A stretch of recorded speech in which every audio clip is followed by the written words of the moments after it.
speech is way too long. I apologize, I'm a contrarian. This is my dad. And, you know, Sarah, they don't call me liver lips for nothing. I talk too much. I'm the brother of the groom. You might recognize my very handsome left shoulder from the Save the Date. I'd like to thank bridesmaids on behalf of my brother. They've been spending all day getting makeup done, getting their hair did, while the guys are off playing golf. Alright, I'd like to propose a toast, first of all, to the people without whom not any of this wouldn't have been impossible. Strike that. Strike that, reverse it. George Bush and Dick Cheney. Without their wiretaps and rendition, those who hate our freedom would likely have attacked our lovely hamlet of Loudonville. And there's no more attractive a target than Schuyler Meadows Country Club. If we'd had the reception at the Roost, I'm pretty sure we'd have nothing to worry about. Oh yeah, and also Mr. and Mrs. Norton, and my parents, Mom and Dad. Thanks for the sweet party. Finally, I'd like to thank Charlie. Everybody loves Charlie. The end. No, just kidding. Just wait till I get going. And now, without even further ado, in the long and glorious O'Higgins tradition of stealing the work of greater minds and passing it off as our own, this speech is called The Audacity of Love. I first met the groom on April 20th, 1981. I like those early days when I was much taller. Funny thing about Sean, or Shawnee as he likes to be called, is that he wouldn't have even been here if not for, whoops, Colin. Alright, my parents decided they would round us out to 4 because we like to play tennis. And you need to have, you know, a doubles match and a singles match. I know what you're all thinking, Canadian doubles, right? We'd never even heard of that until Brendan married Kitlin. Anyway, so Sean, don't ever forget that. You be nice. Alright, typically I'd say a couple words about Sarah and Sean, how they met, but Randy is going to follow up and he's going to have a nice speech about that, so I'm going to save that for him. Now tonight is a particular honor for my brothers and me because, let's face it, our presence at this lavish reception at a snooty country club is pretty unlikely. We were born on the mean streets of Albany, New York. That's the capital.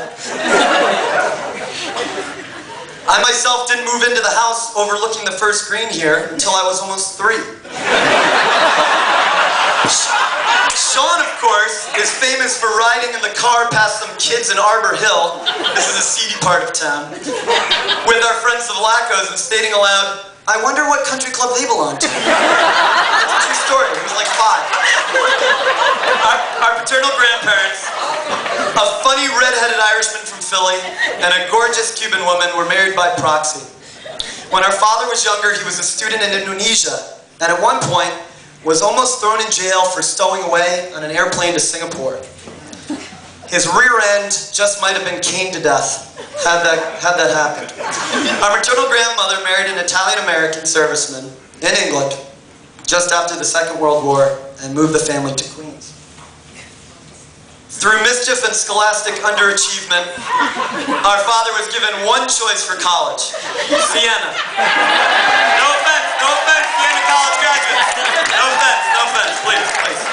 Go Jumbos. His uncle was a Franciscan friar, and he could attend for free.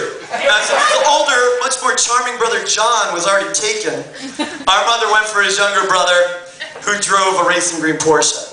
So he had that going for him, which was good.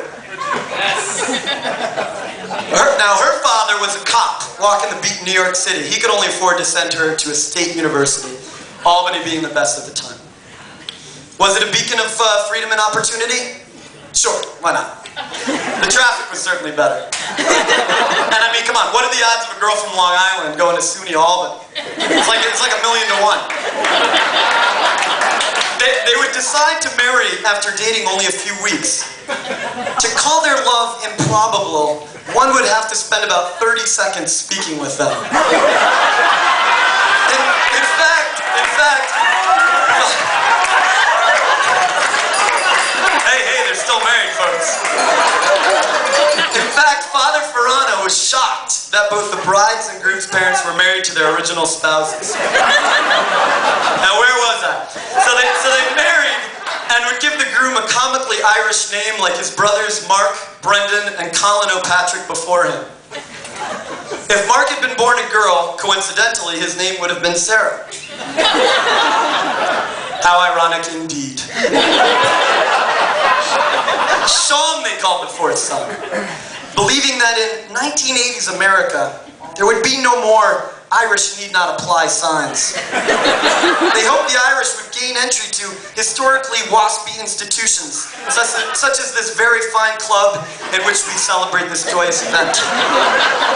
And they spelled his name the Irish way, so that stupid people everywhere could identify themselves by pronouncing it seen.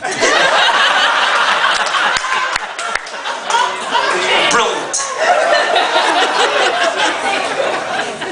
Now, tonight we gather to affirm the greatness of our hamlet of Loudonville, not because of Schuyler Meadows' all whites on Sunday rule, or the fact that the parking lot is filled with luxury cars. I might have seen Jerry Abrazazi's Bentley out there, actually.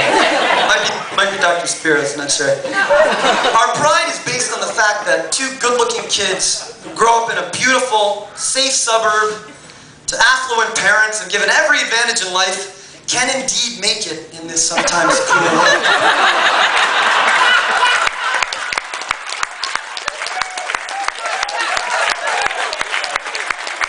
I'm almost done, bear with me.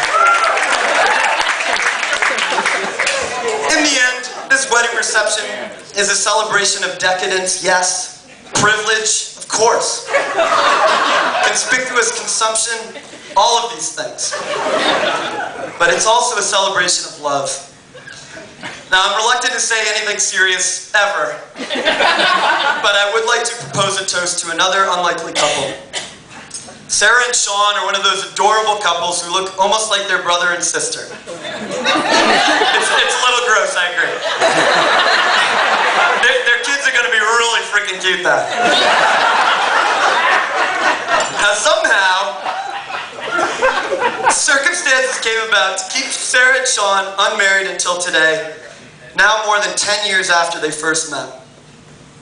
On that fateful day, Sara said to herself, "I'm going to marry that boy." Good call, Sara. You're totally right. A Japanese friend of mine once told me, "Sometimes it seems like there's only one woman in the world." The fact that he's Japanese makes it more meaningful, I think.